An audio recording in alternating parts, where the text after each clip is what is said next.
Thank you. Hey, everybody. Happy Tuesday. Thanks for joining us. We have an awesome session today. Excited to see via Zoom. Karen, I haven't seen you forever in person. But we're going to have today a really pretty special session with Karen Abram about dashCMA and recent updates and the news and what have you. Karen, she's an awesome, super talented entrepreneur, mother, businesswoman, and a realtor. Go, Karen. And of course, in addition, she's the founder and creator and the brains behind dashCMA. So Karen, first of all, how have you been? Good. You can also add a virtual homeschool teacher. So yeah. I didn't want to push too much. That's awesome. That's amazing. So open up first of all with the great news that a lot of us, we did see it on the, the news and on the digital world and what have you, what happened with your product. And then from there, take us through updates and news and what have you about dashCMA that, we give out to our agents, the 4 living agents, and what agents should look out for. All right. So dashCMA was launched in the market in Southern California markets in April of 2019. So we are celebrating about a year and a half being live. Been recognized in that first year by Inman as one of the top tools, top 10, end of the year is one of the top 10 tools for real estate agents. Has been finalist for Innovator of the Year on both Inman, hit the Housing Wire, Tech 100 list, and has most recently been acquired by Inside Real Estate to complement their full suite of products. With that as well, Inside Real Estate has a fantastic footprint in the space for their tools, servicing over 200,000 agents as well. And with that, dashCMA has gone from our small footprint of a handful of Southern California markets to now over 70% of US national coverage, with the anticipation of hitting about 95% by January. With that as well, we've had a ton of developments to the tool that I'm really excited to showcase to you today. It is growing very quickly from both a coverage and a development standpoint, but it is still a new infant product in that we're still getting the word out about it. So Forward Living has that edge of using this where it's not necessarily as broadly adopted yet by some of the competitors and agents in the space. So want to make sure that you know what you can do with it. And one thing before, you're going to go and share a screen and show all the good stuff. You really, whoever is watching right now, going to watch us later, you're going to have hundreds of views. It's like, I don't want to put down any brand out there or what have you like that from different industries, but it's like really the next level of the CMA, right? And the cool thing, quick background, 20-second story about Karen. When she was once again, full-time job, professional businesswoman and a realtor, that's how she won listings, just by using that algorithm and that system, by drawing and painting and whatever. And they're like, I should come up with something more visual on the computer that it can help me out. And from there, we know the whole story. So you understand what it is, because it is the next level visual CMA that pretty much eliminate any kind of objections from a seller point of view. But on the positive side, breaks down the great news to the seller, investor, etc., and the agent of how you should go about the pricing the property, almost like to the cent, right? So yeah. I mean, I felt as an agent, it was one thing for me to know all the answers. It was one thing for me to have all that information. But if I don't have a tool that effectively helps illustrate that to my client, to help them see what I am saying and what I am explaining, then it didn't matter. So no one, especially on one of the biggest financial decisions, wants to be told, trust me, I know what I'm doing.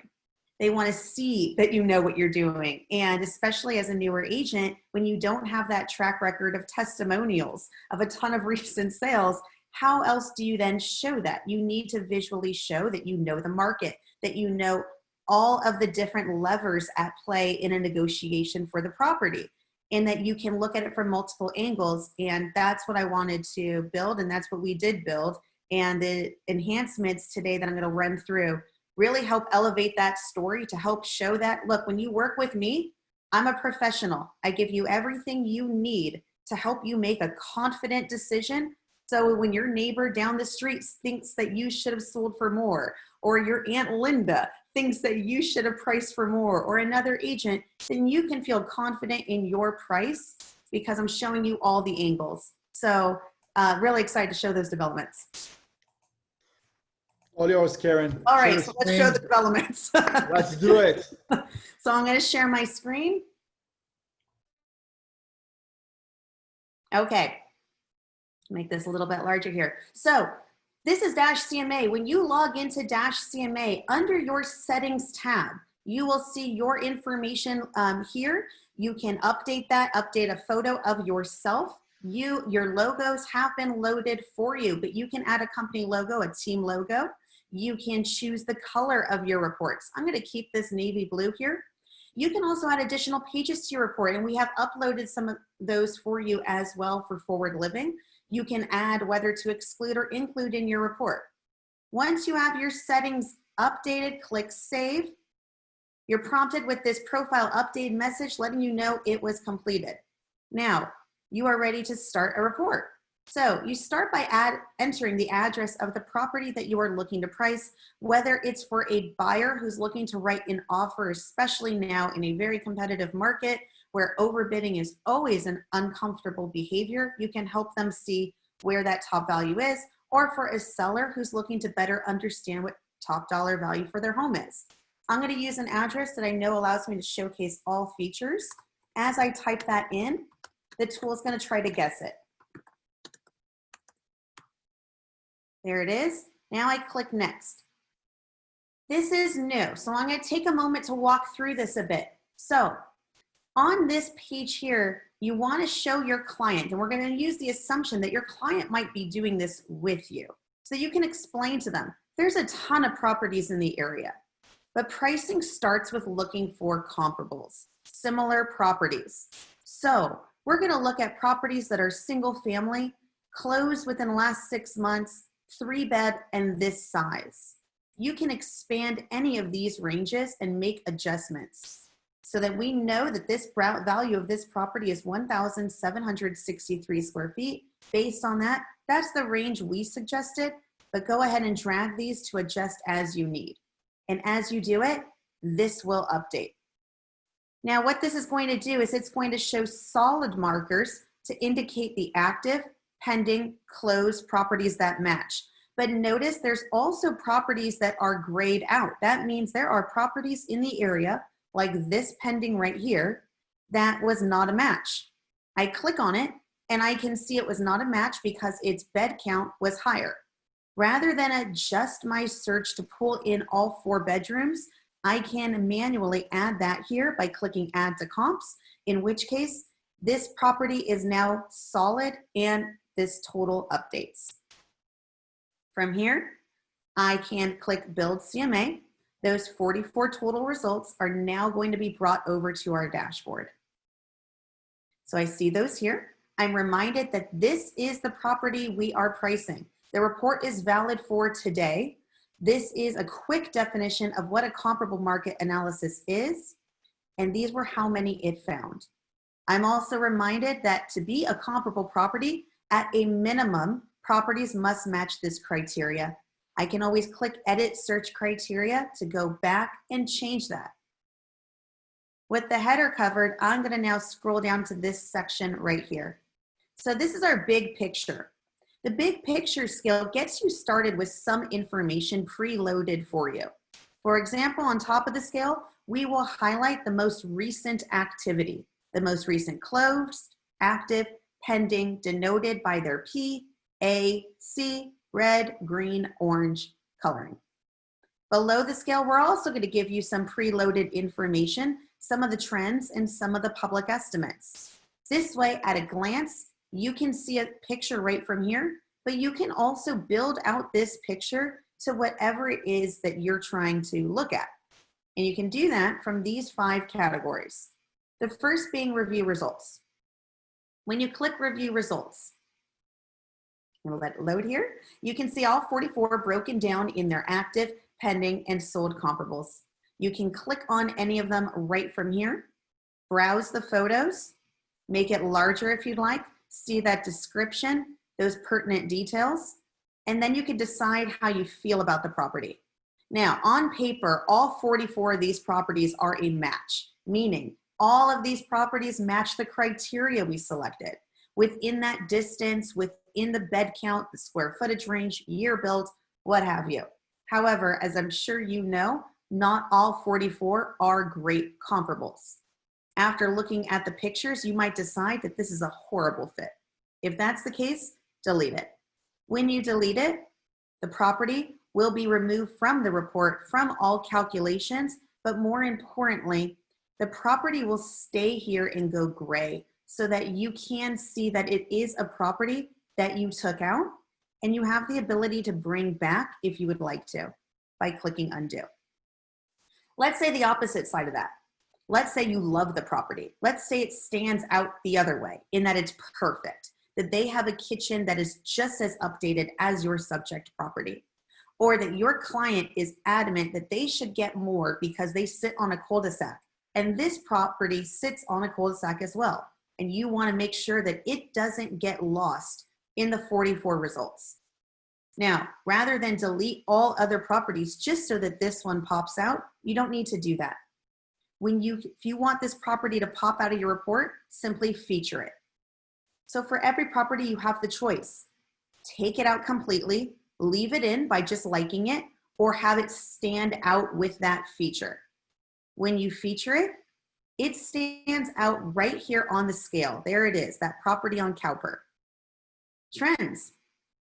You can highlight the highest, the average, the median, the lowest, the nearest, the most recent price points of active, pending, closed properties. We'll remind you how many total there are for each as well.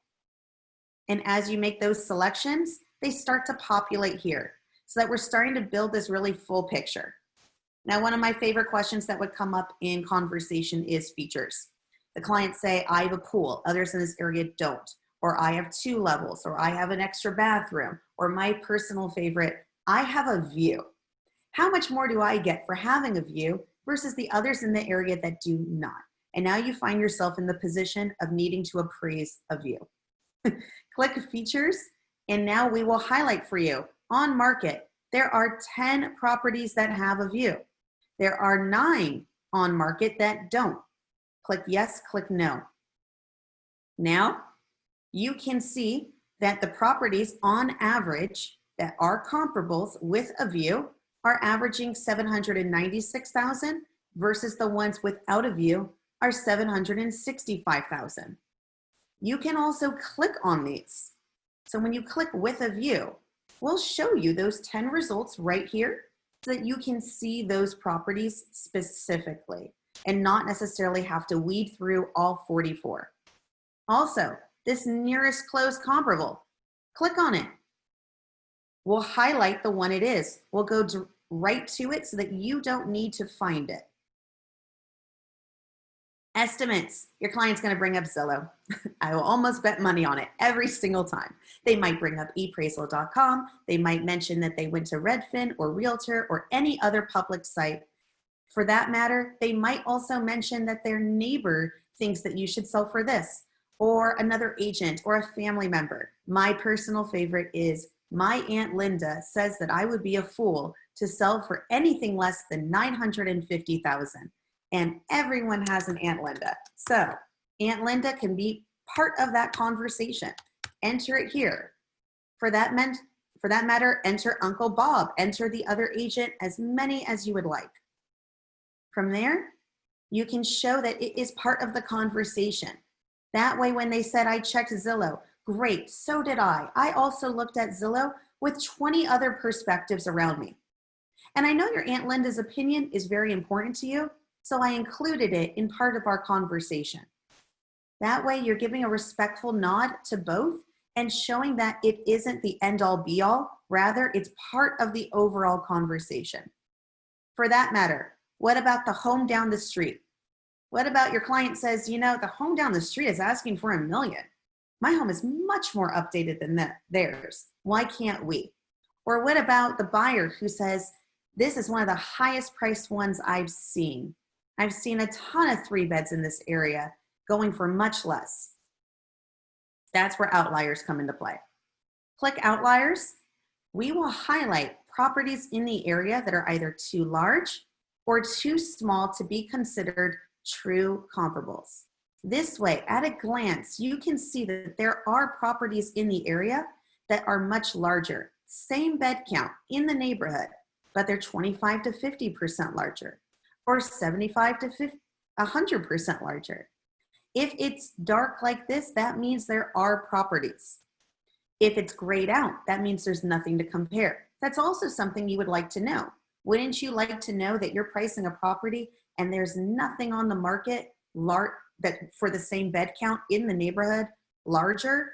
Of course you would. But you also want to know if there's properties in the area that are larger. So now you know that property down the street is likely up to 25 to 50% larger. And because most buyers do not walk into every 3-bedroom home with measuring tape, this way you can help them see. That's why they're asking for more. It's square footage. And by the way, Aunt Linda, if we price around $950, we're going to start competing with other 3 beds in this neighborhood that are up to 50% larger in square footage. So you can choose from multiple different factors here, up to 20 to organize here, to clearly illustrate where the outliers are and where you have the most support. You can view this in both price or price per square foot to easily tell both stories and again, look like that true professional that you are, so that you can say to your client, what are you more comfortable talking in, price or price per square foot? Because I'm easily adaptable to either, like a true professional.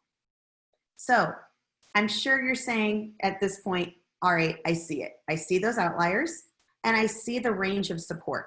So where do I price in the range? It's a great question.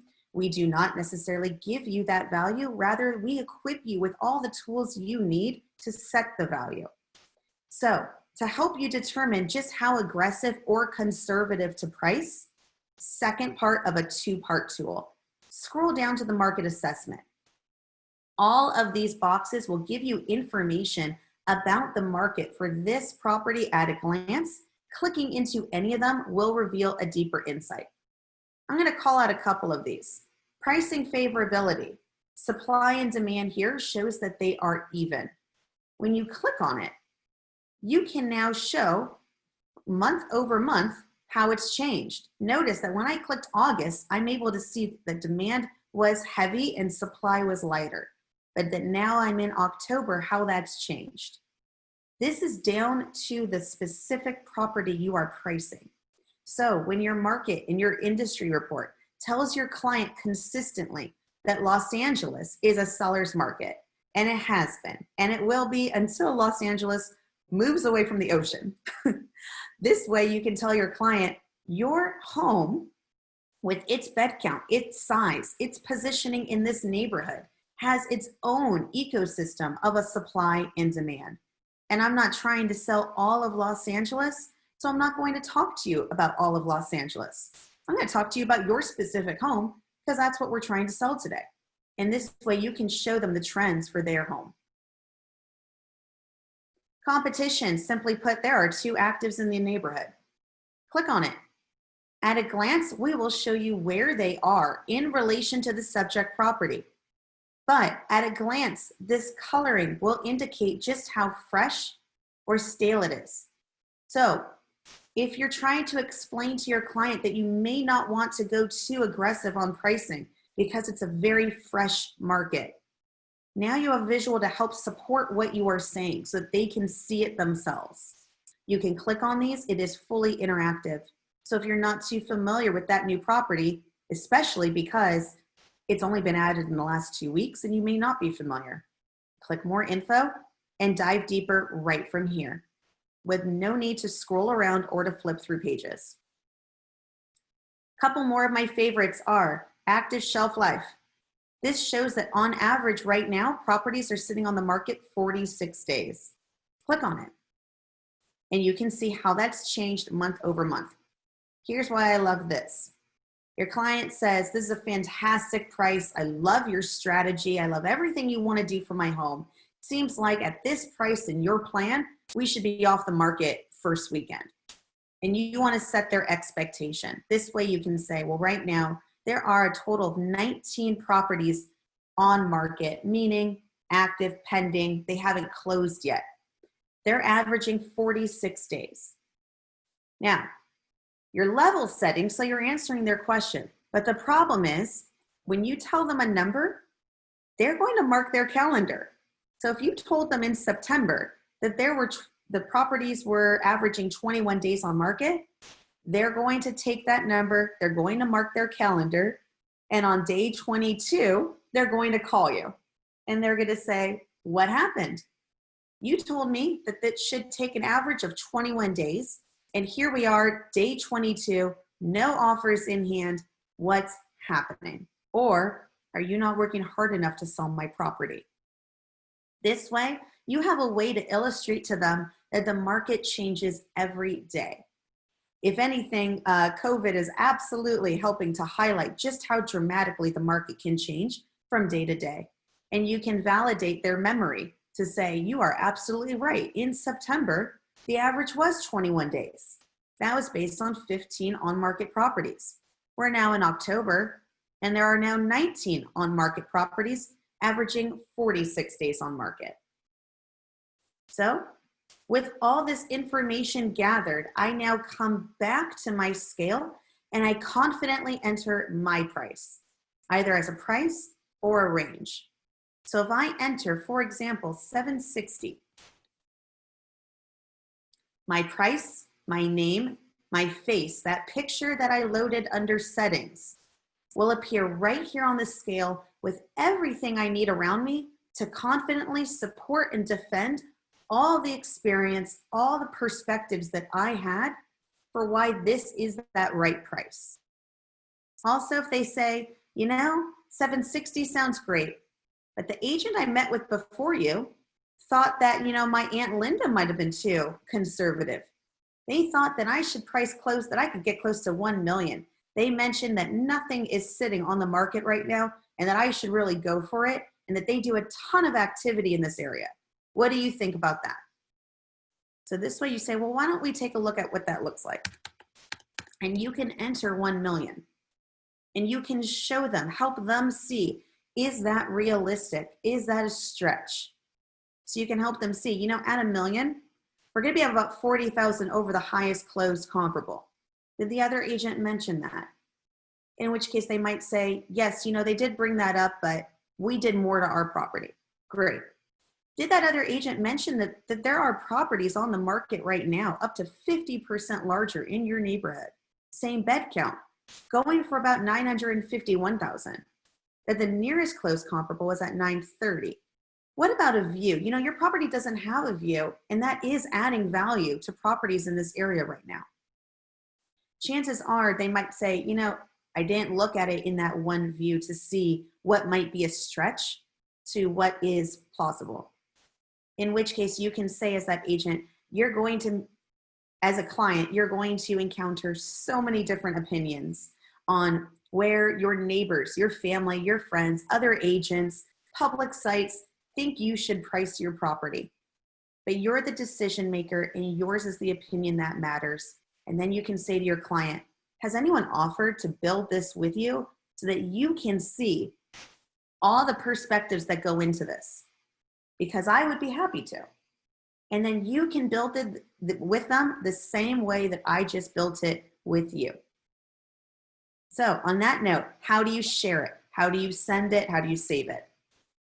Enter who this is for. I'm going to say that this is for myself.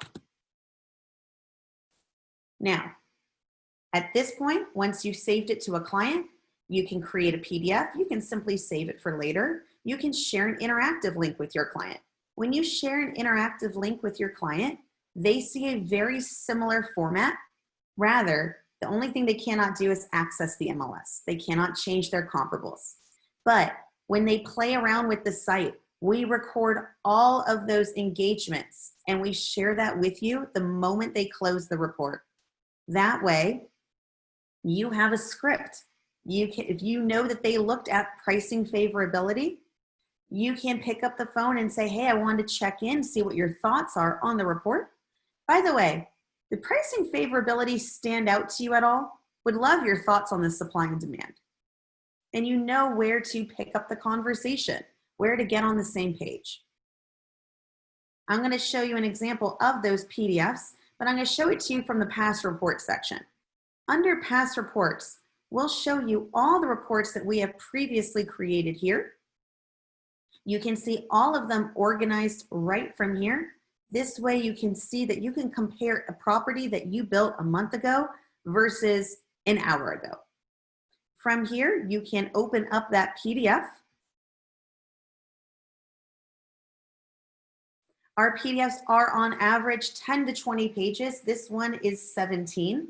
Your first page will show your contact information and the property you're pricing. You choose the color. The second page will highlight that subject property, the date, what is a comparable market analysis, and what does it mean to be a comparable. Your contact information is on the bottom of every page. Next, that scale will print in both price and price per square foot. One tip that I would like to share is I personally like to print this page and this page front, back, and hand out to anyone who's interested in making an offer so that they can see I did the homework for them. Here's everything I looked at. I know exactly how aggressive or conservative I priced the property. So that way we're setting the tone for the negotiation. Next, all of the graphs print right here. Here's pricing favorability. Here's pricing rate of change. Here's active competition, price per square foot, active shelf life, and selling pace, which highlights the longer the home sits on the market, how does the sold price change. Finally, we list out every single property that you looked at, that you included in the report, but we make sure that those few that you wanted to stand out do, so that you can see that with their stars right here. And then only for those starred properties, we then show photos.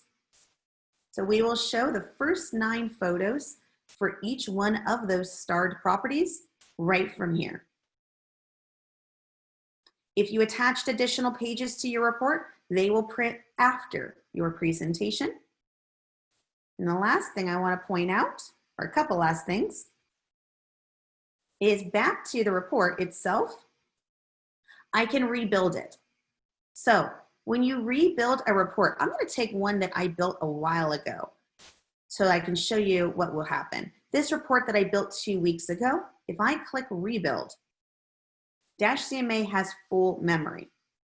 We remember this was the criteria you looked at the last time that you built the report. And we remind you, just in case you would like to make some adjustments. If not, click build CMA. Now, with that information, we access the MLS again to see, is there any new inventory? Under review results, if there is, we'll call it out for you. See that new status right there? We'll let you know that this has been added since the last time you built the report. That way you know very clearly that you never reviewed this property. This pending property was added as new and quickly went to pending before you even got a chance to review it. But we'll make sure you know that on rebuild so that you do not need to look through each of these. Rather, we remember the ones that you looked at and spotlighted last time. We'll keep them spotlighted. If they went from active to pending, we'll change their status for you. But this way, you know very easily and clearly the properties that you never reviewed from the last report. And that in a nutshell, are all the main features that I wanted to cover today. And I wanted to leave some time for questions as well as to give you a sneak into some of the things that we're adding this month. So I will pause for a moment to see if there's any questions. I'm going to take a look at the chat panel. I am not looking at the Facebook live feed, so if there's anything there, one of the moderators can let me know.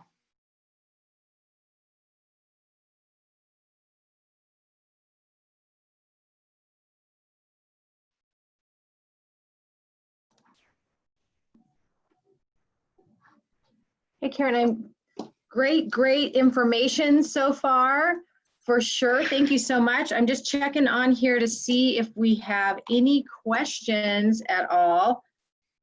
Let me see. Well, while you check on that, I'm going to show a couple other use cases for this. So, okay, awesome. On the top of the scale, this is really your big picture to create. The point of this is to help it feel personal, to bring something to your client where your client feels right away that this report was built for me, that this wasn't a generic report for the city, for the area, that this was built with my home in mind.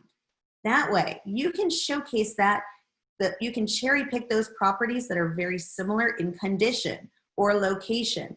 Or if you've never seen the property, spotlight the most recent activity or spotlight all the actives so that they can see that, or all the closed. That way, it's up to you to play around with to showcase. And the features are a way for you to address those questions of, my property is 3-bed, 3-bath, but you certainly would like to make sure that you're still looking at 3-bed, 2-bath in your comparable search, but highlighting, are there properties on the market with the same bath count versus one more?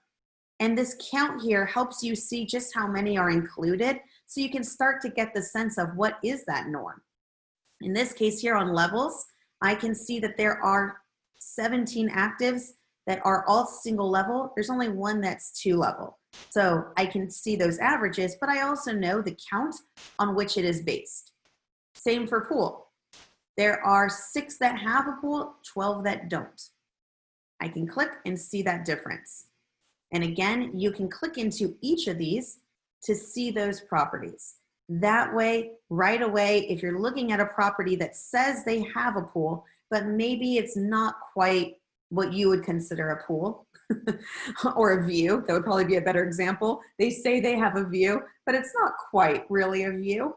You can take it out of the calculation. So I'm going to show you what that looks like. For example, with a view, 788,000 is the average. When you click on it and you decide that they really don't have a view, let's say this property here, delete it. Now my average of 788,000 is going to change automatically to 774,000 with that property removed. So that you can have some way to control if there are properties that are artificially inflating or deflating where the expectation should be.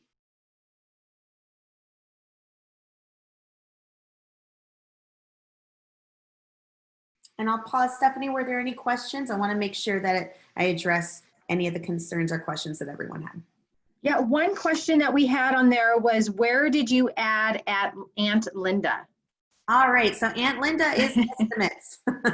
Everyone has an Aunt Linda. So under estimates, this is where you can choose whether to show Zillow or not, but you can also manually add any public estimate. And notice how we put public in quotation marks. Public estimate from our point of view is any estimate you would get from a public source. That public source might be Zillow. That public source might also be Aunt Linda. So if it's Aunt Linda, type that in here.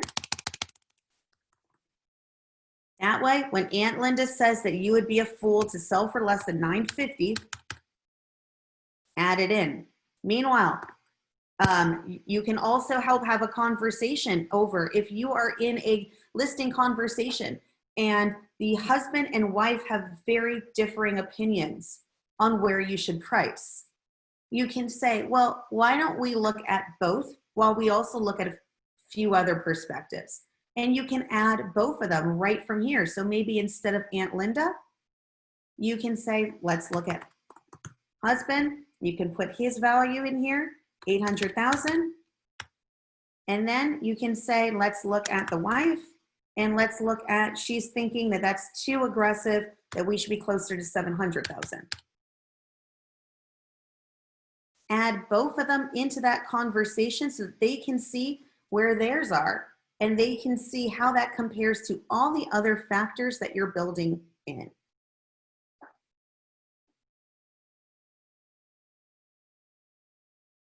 I personally like to throw in those in every conversation, as well as the outliers. The outliers are great because by definition, a comparable market analysis tool is only going to look at comparable properties. They're designed to, they're doing their job. They're showing you the properties in the area that match the criteria you selected. But as you know, as well as I do, that the property down the street that just missed the mark, the buyers won't necessarily notice that. All they notice is there are now 2 properties, 3-bed. This property feels a little bigger, but they don't necessarily know that it's significantly larger until they look at that information on the property sheet. This way you can address that you were aware of that so that you don't accidentally punch above your weight, if you will, and start competing with properties that are much too small. Also under outliers, if your client says, I am interested in taking this 3-bed, 1,800 square foot home and converting the den to a 4th bedroom. How much more would I get for this property as a 4-bed, 1,800 square foot home versus a 3-bed? Click +1. When you click that, you can help show that there are properties in the area that are the same square footage with 1 more bed count on the market, and they're going for 747,000. More beds does not always mean more value, especially if it's a smaller square footage. All we're doing is stretching the square footage to accommodate more bedrooms. I'm going to pause to see if there's a question. Otherwise, I'm going to go through some other uses. Yeah, so I have a couple more. One said, Mitra said, I created a PDF but can't find it. Okay, so your PDF should all be under your past reports here. If they are not, or having an issue, I'm happy to take that, that client name after and make sure we find it. But everything is saved for you up until the point that you delete it. We do not delete any of your reports. And when you rebuild a report, it does not build over your last report. That way you have a current look at the property and that comparison of the last time you built the report. Okay, awesome. Then I have another one from Angie. It says, define how you arrive at supply and demand. All right, so great question. Supply and demand this is showing, for example, the supply for the average 6 months, we are looking at for the current month. Simply put, is supply higher or lower than it has been for this specific property? Demand, days on market. Is the average days on market 20, and now we're sitting at an average 40 days on market. And again, we're always looking at it for this specific property. So this way, when you can explain to your client, I'm not looking at all of Los Angeles, I'm looking at your specific home. I'm looking at properties comparable to your specific home. And if I was pricing your property in August, I would have found that demand was heavier, that homes weren't sitting on the market as long compared to the supply being lighter. But now we're in October, and both are pretty even based on the 6-month average.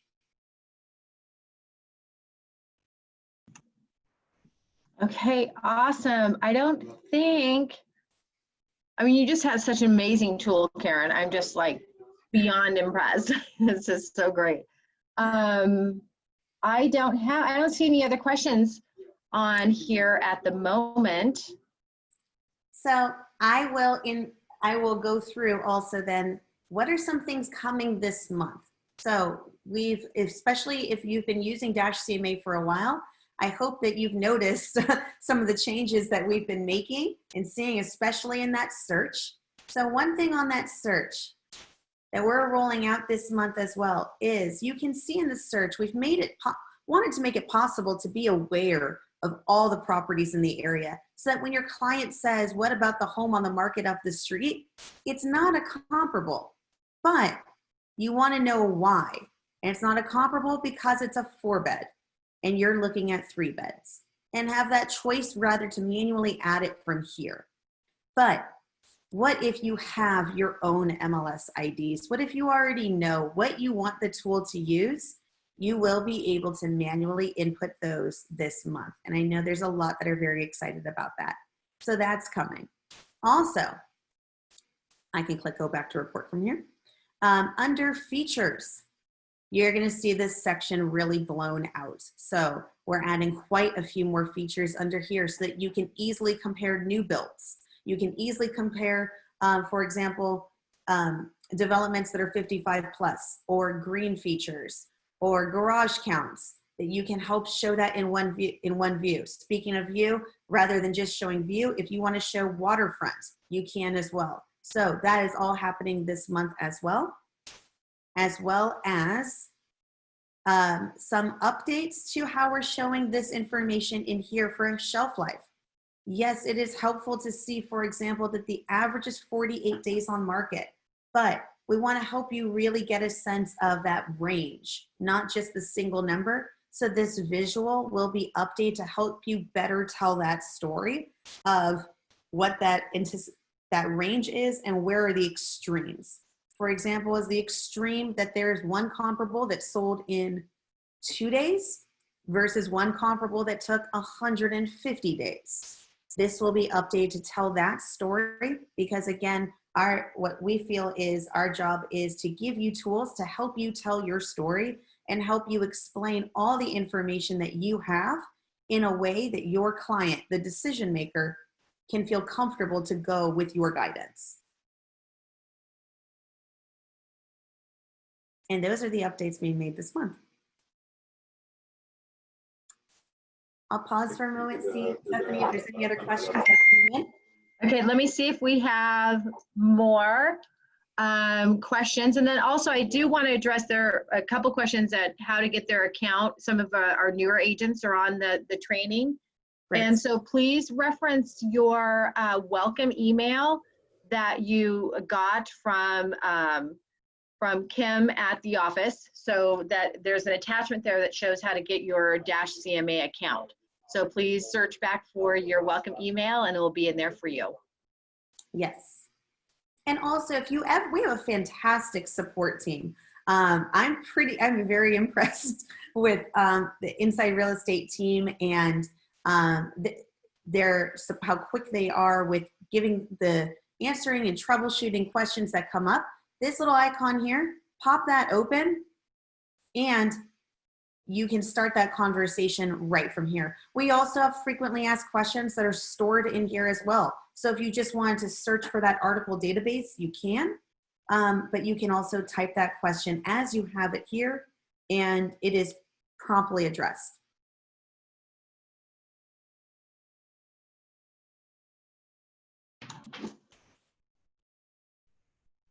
Okay, no more questions.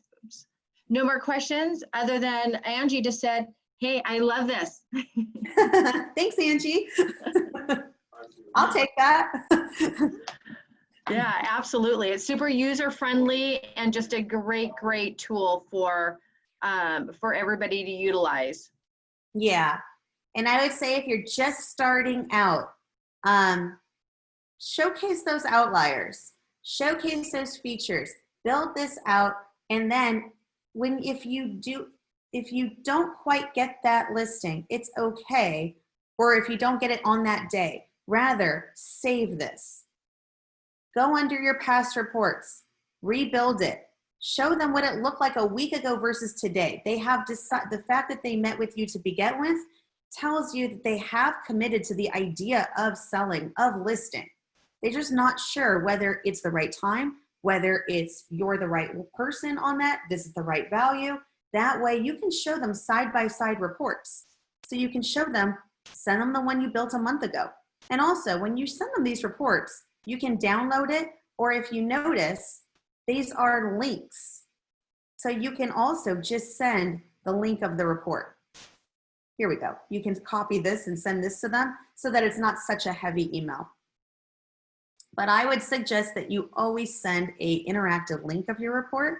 That way, when you send an interactive link, that PDF is included, but now you know, did they open it? Did they explore it? Where did they play around? And you have that information to use that to help stay on top of it, to help connect with them. And unless there are other questions, I will leave that as my last tidbit for you. No, it's great. It's just, I like this. Thanks so much. You know, so everyone's just super appreciative of everything that you have shared and be able to provide us with such a magnificent tool. Great. Yeah. All right. Well, thank you so much, Karen, for taking time out of your busy day. Like I said, your wealth of information is greatly appreciated, and we're just blessed to be in business with you. So thank you so much, and wishing everyone a fabulous, fabulous day. Thank you. The feeling's mutual. Thank you. Thank you, Karen. All right. Thanks, Karen. Thanks, everyone. Bye. Thanks, Karen. Thank you.